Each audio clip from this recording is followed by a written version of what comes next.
ሰላም እንደምን አላችሁ ተመልካቾቼ? እኔ እግዚአብሔር የተመሰገነ ይሁን ደህና ነኝ።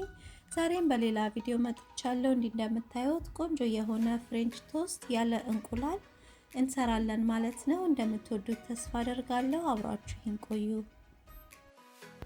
ለመስራት የተጠቀምኳቸው የቶስት ዳቦ፣ 1 ኩባያ ወተት፣ ግማሽ የሻይ ማንኪያ ቫኒላ፣ ግማሽ የሻይ ማንኪያ የቀረፋ ዱቄቱን እና 2 የሾርባ ማንኪያ ኮርንስታርች እና የገበታ ቅቤ ለመጥበሻው ላይ የምናደርገው ነው የሚያስፈልገን ማለት ነው። ጎድጎድ ያለ ሳህን ውስጥ ወተቱን ገለብጠዋለሁ እና ቫኒላውን፣ ቀረፋውን እና ኮርንስታርቹን ጨምሬ በደንብ አድርጌ አዋህደዋለሁ። ያው ኮርንስታርቹ ወፈር እንዲል ያደርግልናል እንቁላል ስለማንጠቀም።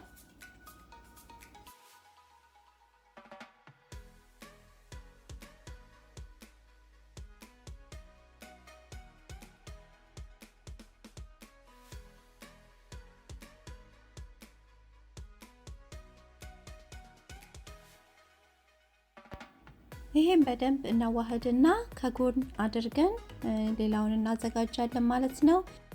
ዳቦውን እንደ ሳንዱች አንዱን ማርማላት አንዱን ደግሞ ኑቴላ እቀባዋለሁ። ያው የፈለጋችሁትን አይነት ማርማላት መጠቀም ትችላላችሁ።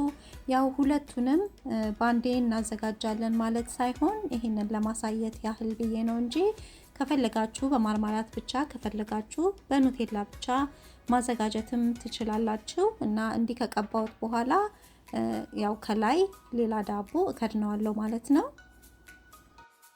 እንዲሁም ደግሞ ምንም ሳትቀቡ በዳቦ ብቻ ማዘጋጀት ትችላላችሁ። በዳቦ ብቻ የምታዘጋጁ ከሆነ ደግሞ ትንሽ ወፈር ያለ ስላይስ ቢሆን ዳቦ ይመረጣል።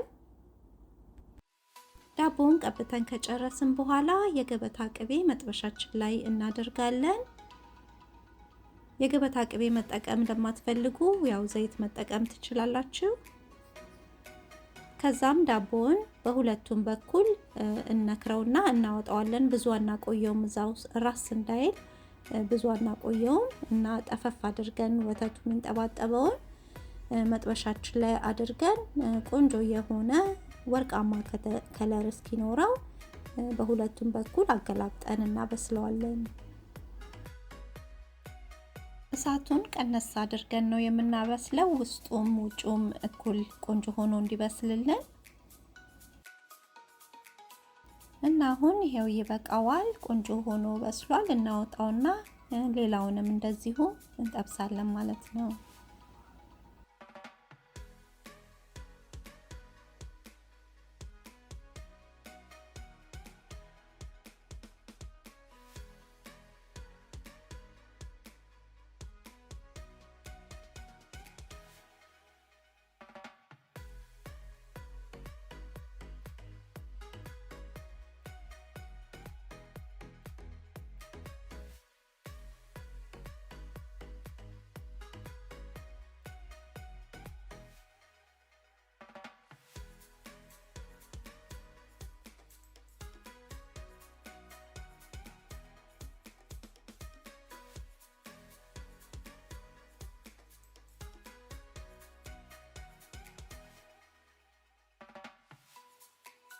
እና ይሄንን ይመስላል ተመልካቾቼ።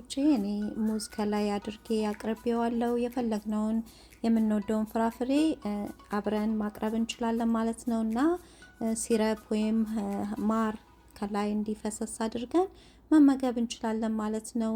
እና ያለ እንቁላል እንዲህ ቆንጆ የሆነ ፍሬንች ቶስት በቀላሉ ማዘጋጀት እንችላለን ማለት ነው። እና እናንተም ሞክሩት፣ ትወዱታላችሁ። አስተያየትም ካላችሁ ጻፉልኝ።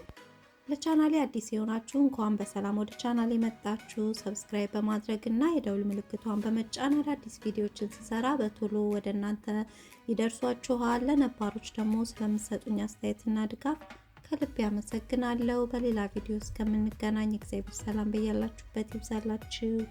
ደህና ቆዩ።